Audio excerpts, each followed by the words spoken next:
नमस्ते आप सभी को। कंप्यूटर की दुनिया में एक नए युग की शुरुआत हो गई है और बार-बार ये कहा जाता है हर दूसरे महीने में कि कंप्यूटर की दुनिया में नए युग की शुरुआत हो गई है, लेकिन हाँ, अब सच में हो गई है। क्योंकि अब जो है वो आपके जो कंप्यूटर के हार्डवेयर आएँगे, चाहे वो आपका लैपटॉप हो, चाहे वो आपके डेस्कटॉप कंप्यूटर्स हों, उनमें भी एक बहुत, बहुत ज़्यादा बड़ा बदलाव आएगा और वो है एआई स्पेसिफिक हार्डवेयर का। एआई स्पेसिफिक हार्डवेयर से मेरा मतलब है न्यूरल प्रोसेसिंग यूनिट्स। तो माइक्रोसॉफ्ट ने अभी-अभी अपने कोपायलट प्लस पीसीज़ लॉन्च किए हैं और कोपायलट प्लस पीसी का मतलब है ये जो माइक्रोसॉफ्ट के नए लैपटॉप्स हैं सरफेस प्रो और सरफेस लैपटॉप, ये आर्टिफिशियल इंटेलिजेंस को बहुत ज़्यादा स्पीड से उपयोग कर पाएँगे। ऐसा इसलिए क्योंकि माइक्रोसॉफ्ट कोपायलट प्लस पीसी के अंदर यूज़ करेगा स्नैपड्रैगन के नए प्रोसेसर्स। ये 2 मॉडल्स हैं, एक है स्नैपड्रैगन एक्स एलीट और दूसरा है स्नैपड्रैगन एक्स प्लस।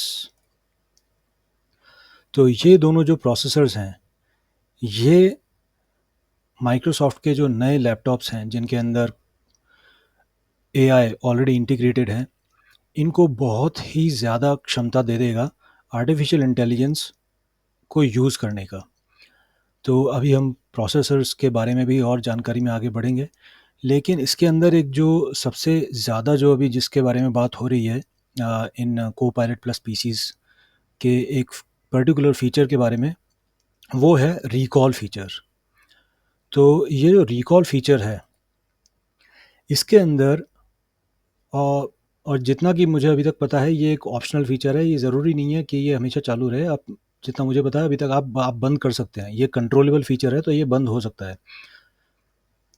तो ये जो रिकॉल फीचर है, ये आपके कंप्यूटर का स्नैपशॉट लेता रहेगा पीरियोडिकली और उस स्नैपशॉट को यूज़ करते हुए आप किसी भी समय की उस हिस्ट्री में कुछ भी ढूँढ सकते हैं। मान लीजिए जैसे कि मैं किसी वेबसाइट पे था और उस वेबसाइट पे कोई एक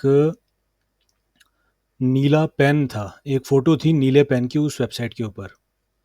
तो अगर मैं रिकॉल के अंदर सर्च करूँगा ब्लू पेन, तो विंडोज़ कि जो भी सर्च के रिज़ल्ट्स आएँगे, उनमें से एक रिज़ल्ट वो इस जो स्नैपशॉट है, वो भी आएगा जब मैं उस वेबसाइट पे था, जिस पे एक छोटी फ़ोटो थी, जिसमें नीला पेन नज़र आ रहा था। तो इस तरह से जो है, वो रिकॉल के अंदर आपको कुछ भी अपने आपने काफ़ी देर तक या काफ़ी दिनों तक जो भी आप काम कर रहे थे, उसमें से कुछ भी किसी भी तरीके से आपको ढूँढना है और आपको कुछ याद आ रहा है कि भई मैं किसी वेबसाइट पे था, उस पे ये फ़ोटो थी या फिर मैं ये काम कर रहा था, मैं एक्सेल पे ये काम कर रहा था। तो आप उसका एक डिस्क्रिप्शन लिख देंगे और वो डिस्क्रिप्शन लिख के जब आप सर्च करेंगे, तो उससे रिलेटेड जितनी भी चीज़ें हैं, वो आ जाएगी और आप ढूँढ सकते हैं कि आपको एग्ज़ैक्टली क्या चाहिए था। अब हर चीज़ के क्या है उपयोग भी होते हैं, दुरुपयोग भी होते हैं। कुछ चीज़ किसी के काम आती है, कुछ चीज़ किसी के काम आती है। तो इसके कुछ जो कि दुरुपयोग हैं, उनके बारे में भी लोग बात कर रहे हैं। तो इसमें एक तो क्या है सबसे बड़ी बात मुझे ये लगती है कि इतना ज़्यादा यूज़फुल फ़ीचर नहीं है, इतना काम का नहीं है ये। मैं पर्सनली यूज़ करूँ तो मैं मेरे किसी काम का नहीं है ये। और ऊपर से इसमें माइक्रोसॉफ्ट ने खुद ने कहा है कि अगर जैसे आपका 3 महीने में 25 जीबी जो है, वो डेटा जो है वो आपकी हार्ड डिस्क पे स्टोर होगा। अच्छा, एक और ज़रूरी बात जो है, तो ये जो स्नैपशॉट्स होंगे रिकॉल के अंदर, ये कहीं क्लाउड पे स्टोर नहीं होंगे, लोकली ही आपकी हार्ड डिस्क पे ही स्टोर होंगे। तो आपकी हार्ड डिस्क से आप इसको डिलीट कर सकते हैं या ये मतलब आपकी पर्सनल जो है पर्सनल एक्सेस के लिए ही होगा, कहीं कोई थर्ड पार्टी एक्सेस के लिए अवेलेबल नहीं है ये, अनलेस कि आप कहीं इसको शेयर कर नहीं देते किसी क्लाउड स्टोरेज पे। तो इसको आप एक तो मेरे इस ख्याल से डिसेबल कर पाएँगे, हालाँकि आगे देखना है कि ये डिसेबल करने लायक है या नहीं है, लेकिन होना चाहिए। और साथ ही साथ जैसा कि मैं बता रहा था 3 महीने के अंदर 25 जीबी या हो सकता है 50 जीबी भी खा ले, तो 25 जीबी की आपकी डिस्क स्पेस ज़बरदस्ती यूज़ होगी। तो हालाँकि अगर यूज़ हो रही है तो उसको क्लीनअप की भी ऑप्शन देगा, ऑपरेटिंग सिस्टम उसमें ऑप्शन कहीं ना कहीं होगी कि भाई 3 महीने का डेटा डिलीट कर दो, या हर जैसे जैसे वो डेटा 30 दिन 60 दिन पुराना हो रहा है, तो ऐसा कुछ होना तो चाहिए। ये सिर्फ अभी गैसेस हैं, सिर्फ मतलब हम एंटिसिपेट ही कर सकते हैं कि ये आखिर में क्या होगा। लेकिन ऐसा होना तो चाहिए कि आप इसको अपने हिसाब से कंट्रोल कर पाएँ इस फीचर को। तो लेकिन इतना कुछ यूज़फुल मुझे लगा नहीं, काम का नहीं है। लेकिन इसके बारे में थोड़ी-सी चर्चा ज़्यादा बन गई और विवाद भी ज़्यादा बन गया। लेकिन अब हम आते हैं इसकी एआई पावर पे, जो इसकी प्रोसेसर्स हैं, उन पे आते हैं। तो ये जो कोपायलट प्लस पीसीज़ हैं, इनकी स्पेसिफ़िकेशन ही ऐसी है कि हर कंप्यूटर जो है, हर विंडोज़ का जो नया कंप्यूटर है, वो कोपायलट प्लस पीसी नहीं कहलाएगा। कोपायलट प्लस पीसी वही है जिसके अंदर वो एआई को अच्छे से काफ़ी स्पीड से यूज़ कर पाएँ, और तभी यूज़ कर पाएंगे जब ये प्रोसेसर्स उनमें लगे होंगे। तो एक तो मैं इसमें ये बता दूं कि स्नैपड्रैगन एक्स एलीट और ये स्नैपड्रैगन एक्स प्लस, तो ये जहाँ तक मुझे अभी लग रहा है, ये जो दोनों प्रोसेसर्स हैं क्वालकॉम के, ये दोनों सिर्फ लैपटॉप्स और मिनी पीसीज पर ही अवेलेबल होंगे। डेस्कटॉप पे अभी ये नहीं आए हैं। तो ऑब्वियसली को पायलट प्लस पीसीज जो हैं, वो असल में आपके लैपटॉप्स पे ही अवेलेबल होंगे, और मिनी पीसीज भी आएंगे। लेकिन अभी तक डेस्कटॉप के अंदर इन्होंने, मेरे हिसाब से मुझे कोई मिला नहीं है यहाँ पे प्रोसेसर ऐसा जो डेस्कटॉप के लिए इन्होंने बता रखा हो। तो अभी ये जो है, ये सिर्फ लैपटॉप्स के लिए और आपके मिनी पीसीज के लिए आएंगे। मिनी पीसीज क्योंकि प्रचलन कम है, इसलिए मेनली तो लैपटॉप्स के अंदर ही आपको मिलेंगे। हालांकि मैं पर्सनली मिनी पीसी प्रेफर करूँगा। और शुरुआत में इनका मिनी पीसी भी आया था जो डेवलपर्स के लिए निकला था, तो वो माइक्रोसॉफ्ट का ही मिनी पीसी था एक तरह का। तो उसके अंदर भी इन्होंने शायद ये प्रोसेसर यूज़ किया था। तो स्नैपड्रैगन के ये जो दोनों प्रोसेसर हैं, ये मतलब इसका जो ये प्रोसेसर है, इसके दो वेरिएंट्स हैं। तो एक थोड़ा लोअर एंड है एक्स प्लस, और एक है एक्स एलीट। इनमें दोनों में हम फ़र्क देख लेते हैं। ये इसमें हैं 12 कोर्स एक्स एलीट के अंदर, और एक्स प्लस में आपको मिलेंगे 10 कोर्स। कैश दोनों में ही बराबर है। और जैसा कि आप देख रहे हैं, एक्स एलीट के भी 3 वेरिएंट है, X1E78, X1E80 और X1E84। तो इसमें भी डिफरेंस देखते हैं। कैश तो सभी में सेम है। Max multi thread frequency X1E84 के अंदर सबसे ज़्यादा है, लेकिन बाकी तीनों में सेम है, 3.4 गीगाहर्ट्ज़, और सबसे जो टॉप वेरिएंट है उसमें 3.8 गीगाहर्ट्ज़। ड्यूअल कोर बूस्ट दो में ही है, टॉप 2 के अंदर X1E84 और X1E80 के अंदर 4 gigahertz. Qualcomm Adreno GPU T flops. तो ये जो टी फ्लॉप्स होते हैं, ये होते हैं टेरा फ्लॉप्स, टेरा फ्लोटिंग पॉइंट ऑपरेशंस पर सेकंड। तो इसमें मेजर किया जाता है फ्लोटिंग पॉइंट ऑपरेशंस की संख्या जो एक प्रोसेसर एक सेकंड के अंदर पूरी कर सकता है। तो ये जो टी फ्लॉप्स जो है, ये मेनली जीपीयू के लिए एक मेजरमेंट होता है। जीपीयू की पावर मेजर करने के लिए ये एक इसकी रेटिंग निकलती है। तो 4.6 जो है, वो काफ़ी ही ज़्यादा अच्छी वैल्यू है टी फ्लॉप्स की। और इसीलिए ये एआई के लिए और आपके ग्राफिक्स के कामों के लिए बहुत बहुत ही ज़्यादा अच्छा साबित होगा। बाकी के तीनों वेरिएंट में 3.8 है टेराफ्लॉप्स, वो भी काफ़ी ज़्यादा है, काफ़ी ही ज़्यादा है। लेकिन इसमें सबसे जो ज़रूरी बात है, वो है NPU tops, neural processing units tops. तो ये टॉप्स जो हैं, ये होते हैं टेरा ऑपरेशंस पर सेकंड। सो टी फ्लॉप्स जो था, वो था टेरा फ्लोटिंग पॉइंट ऑपरेशंस पर सेकंड, और ये है टेरा ऑपरेशंस पर सेकंड। तो ये जो टॉप्स है, ये सिर्फ और सिर्फ फ्लोटिंग पॉइंट ऑपरेशंस नहीं, बल्कि और दूसरे ऑपरेशंस भी परफॉर्म करता है, और फिर ये फाइनल जो इसका जो मेजरमेंट है वो निकलता है। तो ये जो ऑपरेशंस करता है, जैसे कि इंटीजर ऑपरेशंस, बिटवाइज ऑपरेशंस, उस तरह के जो कंप्यूटेशंस हैं वो करके, और फिर ये उसकी एआई मेजरमेंट निकालता है और बताता है कि इसकी जो आर्टिफिशियल इंटेलिजेंस को यूज़ करने की जो पावर है वो कितनी ज़्यादा है। तो जैसा कि आप देख सकते हैं यहाँ पे 45 टॉप्स है सभी की, और 40 क्रॉस करना जो है वो सबके लिए ज़रूरी है। अगर विंडोज़ मतलब जैसा कि मतलब अभी स्पेकुलेशन है कि 40 टॉप्स के ऊपर ही रिक्वायरमेंट हो जाएगी विंडोज़ 12 में।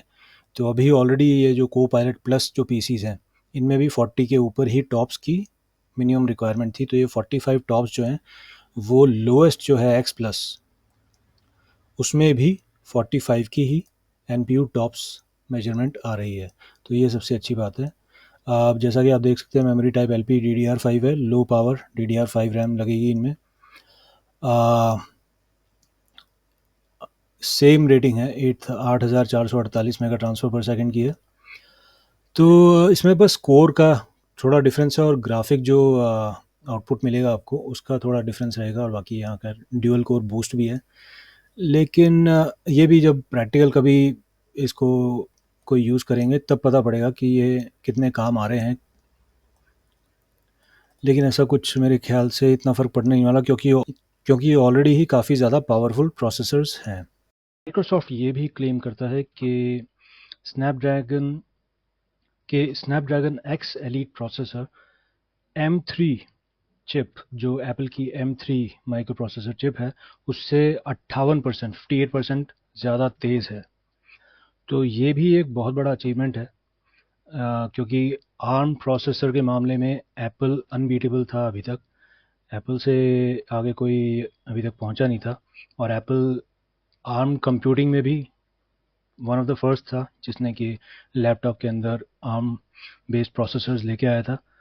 तो एप्पल को पीछे छोड़ने में इन्होंने काफ़ी मेहनत की, और ये मेहनत इनकी रंग भी लाई, क्योंकि M3 चिप को पीछे छोड़ देना काफ़ी बड़ी बात है अभी, क्योंकि ये शुरुआती युग है माइक्रोसॉफ्ट का आर्म चिप के ऊपर बेस्ड अपने कोपायलट प्लस पीसी बनाने का। तो अभी ऐसा रहेगा कि काफ़ी सारे जो ऐप्स हैं वो जो इन नए लैपटॉप्स पे चलेंगे नहीं, क्योंकि जैसा कि जब नए नए एप्पल के आर्म लैपटॉप्स आए थे, आर्म बेस्ड प्रोसेसर्स पे जो लैपटॉप्स आए थे उनमें रोज़ेटा एमुलेटर इंस्टॉल करना होता था, और जो कई सारे एप्लीकेशंस x86 बेस्ड प्रोसेसर्स पे बनी हुई थी, और आर्म बेस्ड प्रोसेसर के ऊपर वो बने हुए नहीं थे तब तक, उसके साथ कंपैटिबल नहीं थे। तो इसीलिए वो उन कंप्यूटर्स पे चल नहीं सकते थे, और उसके लिए रोज़ेटा एमुलेटर यूज़ करना होता था। तो इसी तरीके से विंडोज़ के भी कई सारे एप्लीकेशंस जो x86 बेस्ड प्रोसेसर पे चल रहे हैं वो इन नए लैपटॉप्स पे कोपायलट प्लस पीसीज के ऊपर शुरुआत में अभी नहीं चलेंगे। धीरे धीरे वो ट्रांजिशन होंगे, आर्म बेस्ड उनका एक वेरिएंट बनेगा और फिर वो उनके ऊपर चलेंगे। तो अभी फ़िलहाल जो है वो क्रोम, MS ऑफिस और फ़ोटोशॉप, एडोबी फ़ोटोशॉप जो हैं वो कोपायलट प्लस पीसीज के ऊपर चलने के लिए तैयार हैं।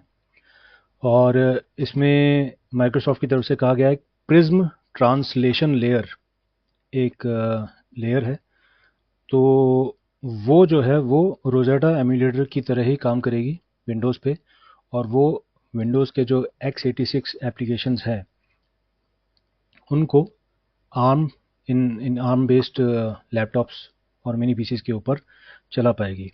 और जैसे जैसे धीरे धीरे ट्रांजिशन होगा तो आर्म बेस्ड एप्लीकेशंस बन जाएगी, आर्म बेस्ड वेरिएंट बन जाएगा उन एप्लीकेशंस का, और फिर आप नेटिवली अपने को पायलट प्लस पीसीज के ऊपर वो एप्लीकेशंस चला पाएंगे। तो माइक्रोसॉफ्ट, अब जैसे इसमें ये भी बताना होगा, जैसे एप्पल है, एप्पल ने अपना पूरा का पूरा जो है वो ध्यान और अपना पूरा जो इकोसिस्टम है वो आर्म कंप्यूटिंग के ऊपर ट्रांजिशन कर लिया है। उनकी सारी ऐप्स, उनका सारा ऑपरेटिंग सिस्टम सब आर्म बेस्ड है। तो वो कई सालों में उन्होंने धीरे धीरे सारी चीज़ें आर्म बेस्ड बना दी है, और अब x86 से उनका कोई लेना देना रहा नहीं। माइक्रोसॉफ्ट ये नहीं कर सकता है। माइक्रोसॉफ्ट डेस्कटॉप्स पे भी चलता है, सर्वर्स पे भी चलता है, लैपटॉप्स पे भी चलता है। तो इसलिए, और बस ये है कि आर्म की एक बहुत बड़ी ताकत है, बहुत बड़ी शक्ति है कि वो जो है वो कम पावर में ज़्यादा आउटपुट देता है, और वो इतना ज़्यादा गर्म नहीं होता, इतना ज़्यादा गर्म नहीं होता, हीट अप नहीं होता कंपेयर टू x86 जो है वो पावर ज़्यादा लेता है। उसमें फिर क्या है, ये कूलिंग मैकेनिज़्म जो है, तो पावर ज़्यादा लेता है तो कूलिंग मैकेनिज़्म भी उसी हिसाब से लगाना पड़ता है उसको कूल डाउन करने के लिए। आर्म बेस्ड प्रोसेसर्स के अंदर ऐसा नहीं है। लेकिन क्योंकि माइक्रोसॉफ्ट काफ़ी ज़्यादा पॉपुलर है कंपेयर टू मैक ओएस, और इसीलिए माइक्रोसॉफ्ट सिर्फ आर्म के ऊपर अपना पूरा ट्रांजिशन नहीं कर सकता, अपने सारी चीज़ें सिर्फ आर्म के ऊपर डाल दे। फ्यूचर में ऐसा नहीं हो सकता, क्योंकि इंटेल और एएमडी भी आर्म बेस्ड प्रोसेसर्स को टक्कर देने के लिए काफ़ी रिसर्च और काफ़ी सारा अपना जो रिसोर्सेज हैं वो लगा रहे हैं। और इंटेल का कहना है कि वो ल्यूनर लेक चिप्स के ऊपर काम कर रहे हैं, जो कि और भी ज़्यादा पावरफुल होंगी, और हो सकता है वो स्नैपड्रैगन एक्स एलीट जो ये प्रोसेसर्स हैं इनको टक्कर दे सके। तो भविष्य ही बताएगा ये जो एआई की रेस है। तो पहले तो सिर्फ रेस चल रही थी आर्टिफिशियल इंटेलिजेंस लाइब्रेरीज और आर्टिफिशियल इंटेलिजेंस सर्विसेज के ऊपर, लेकिन अब ये जो रेस है ये फाइनली आ गई है आर्टिफिशियल इंटेलिजेंस हार्डवेयर को लेकर। क्योंकि इसके अंदर रिसेंटली ये भी न्यूज़ निकल के आई है कि एनवीडिया जो कि सिर्फ जीपीयूज बनाता था, वो भी अब सीपीयू बनाने की कोशिश कर रहा है, बनाने में उनका रिसर्च जा रहा है। क्योंकि वो जो है वो भी इस मार्केट में घुस के, क्योंकि एआई ऑलरेडी उनके जीपीयूज के ऊपर तो चल ही रहा है, और अब क्योंकि वो एक बहुत बड़ी पावर बन चुके हैं, काफ़ी ज़्यादा रेवेन्यू उन्होंने बना लिया है पिछले कुछ सालों के अंदर, क्योंकि एआई की इतनी हाइप आई कि एनवीडिया के ग्राफिक्स कार्ड जो हैं वो इतने ज़्यादा बिके कि इट मतलब वो it became one of the most valuable companies in the world. काफ़ी ज़्यादा एक उसका मार्केट कैपिटलाइजेशन बढ़ गया बहुत ज़्यादा जल्दी से, और उनके पास इतने रिसोर्सेज आ गए कि वो अब अपने रिसर्च में पैसा लगा के और कुछ और नए काम कर सके। तो एनवीडिया ने भी कहा है कि वो भी सीपीयू बनाएंगे अपना खुद का। तो ये रेस जो है ये बहुत ज़्यादा तगड़ी हो गई है, क्योंकि पहले प्रोसेसर्स के अंदर मोनोपोली थी एक तरह से इंटेल एएमडी की।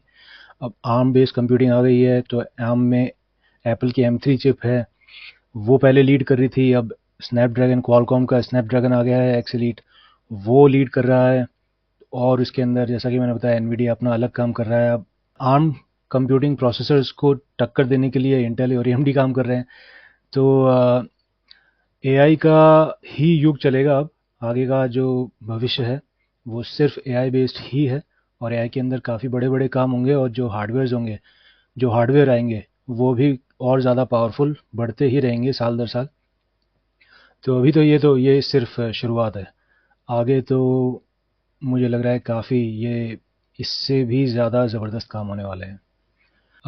जो लोग ये सरफेस लैपटॉप्स और सरफेस प्रो लेने वाले हैं या लेने का प्लान कर रहे हैं, ज़रूर कमेंट करें आपकी क्या एक्सपेक्टेशंस है। और अगर कोई बुक करा चुका है या बुक कराने वाला है तो ज़रूर अपने कमेंट लिखें, और यूज़ करने के बाद भी अपने कमेंट्स लिखें कि भाई आपका कैसा एक्सपीरियंस रहा कोपायलट प्लस पीसीज को काम में लेने का। तो आज के लिए बस इतना ही। आपने अपना महत्वपूर्ण समय दिया उसके लिए बहुत बहुत धन्यवाद। आपका दिन शुभ रहे।